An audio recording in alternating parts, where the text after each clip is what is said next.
So we've come to the strategy of last resort for me, because I'm a lattice and area person. But if we're having to do vertical multiplication, let's say we're doing 26 groups of 87, and we're told you have to set it up vertically. And we've got a really old-fashioned teacher who only teaches one way.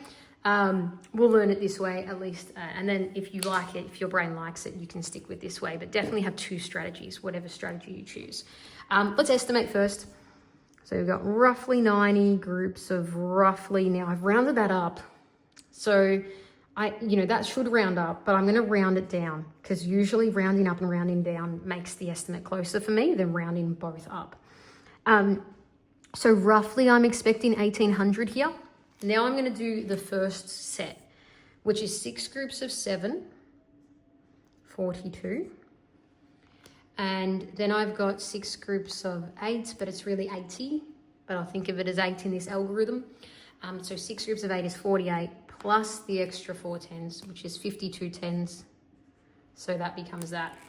Then because I'm now multiplying by tens, this 0 will automatically go there because I am now really multiplying 20 groups of 7, which is 140, or 14. So, but it'll really be 140. So the 100 goes there and the 4 tens go there, and that's kept the place values right because that's 140.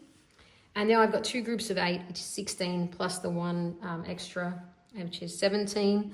But it's really 20 groups of 80.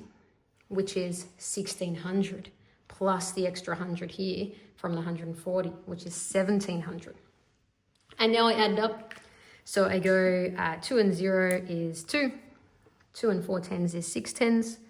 5 and 700 is 1200.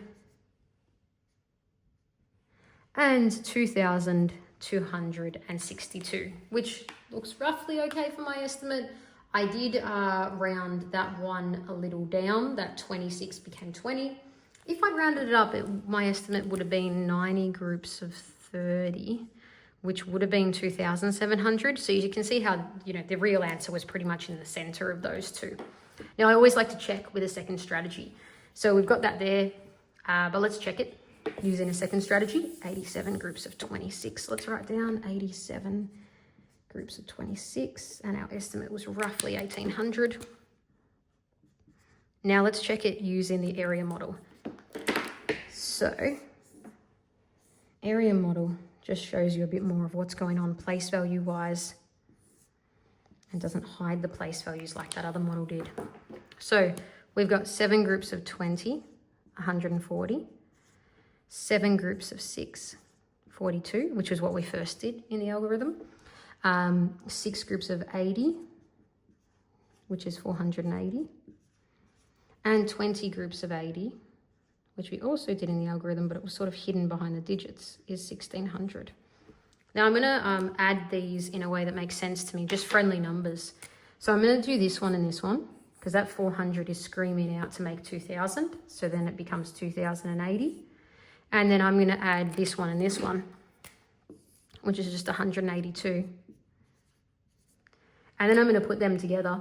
I know 80 and 80 makes 160. So I've really got here, I'll switch to normal color because this will be my answer.